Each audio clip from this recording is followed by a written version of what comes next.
Selon un communiqué officiel des fédérations de football au Mali et au Niger, les 3 pays de l'Alliance du Sahel sont candidats à l'organisation conjointe de la Coupe d'Afrique des Nations en 2032.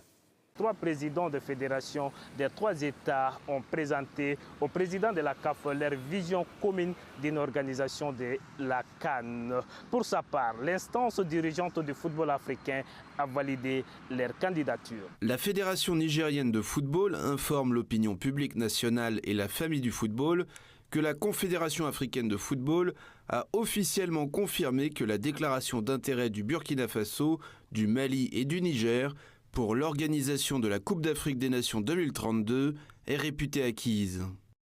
La FEMAFOOT se félicite de cette évolution majeure, appuyée par le président de la CAF et qui traduit l'ambition commune des États membres de l'AES de mettre en commun leurs expertises et leurs infrastructures afin d'offrir au continent une compétition répondant aux standards internationaux. Cette validation franchit une étape décisive pour l'organisation de la plus grande messe du football africain par les 3 États. À Bamako, cette décision fait l'objet d'une adhésion massive car elle permet le développement des infrastructures et de booster la visibilité internationale. Mais moi, j'ai beaucoup apprécié quand j'ai appris ça. Quand on dit l'AES, c'est Mali, Burkina, Niger. Nous, les supporters, on aura la chance. 2032 déjà, Inch'Allah, ça va trouver que le football, c'est à un autre niveau. Non, ça sera une bonne chose de le faire. Parce que quand on regarde aujourd'hui, les 3 pays sont dotés des infrastructures sportives, footballistiques. Surtout le cas de Mali, on peut dire que pour ne pas trop demander, nous on peut même abriter aujourd'hui la Coupe du Monde. Mais seulement si ça doit se faire cette date-là, il faut qu'on se prépare très bien. Parce que le football, ça demande beaucoup d'organisation. Je pense que si on s'organise bien, ça sera l'un des meilleurs CAN. Organiser une compétition, et surtout la CAN, c'est une très bonne chose. Maintenant, se réunir et le faire également, je pense que cela démontre également que vous êtes ensemble. Et à travers les 3 pays, prendre cette initiative, je pense que c'est pour la bonne chose également, si les gouvernements sont derrière, parce que ça peut être un bon projet de développement, s'unir, surtout en 3 pays.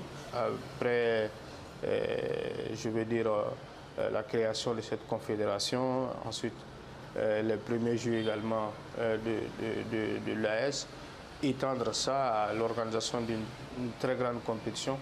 Je pense que c'est une très bonne chose. Cependant, le journaliste analyste sportif estime qu'il faut une volonté politique pour accompagner cette décision. Pour lui, les États doivent mettre le paquet pour réussir l'organisation d'une telle compétition comme la Coupe d'Afrique des Nations, surtout que le Maroc et la Côte d'Ivoire ont mis la barre haute lors des précédentes éditions.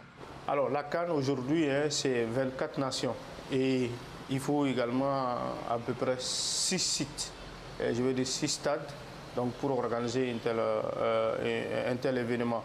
Bon, la Côte d'Ivoire, à travers ces 6 stades, avait organisé la première édition à 24 nations. Et le Maroc est passé à 9.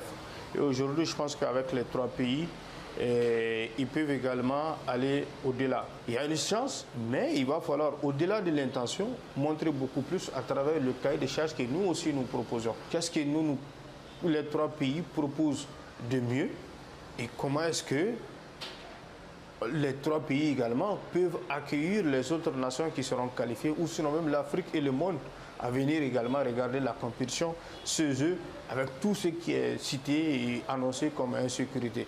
Il faut rappeler que le Burkina Faso et le Mali ont déjà organisé la Coupe d'Afrique des Nations, respectivement en 1998 et en 2002. Le Niger est le seul pays à ne pas organiser cette compétition.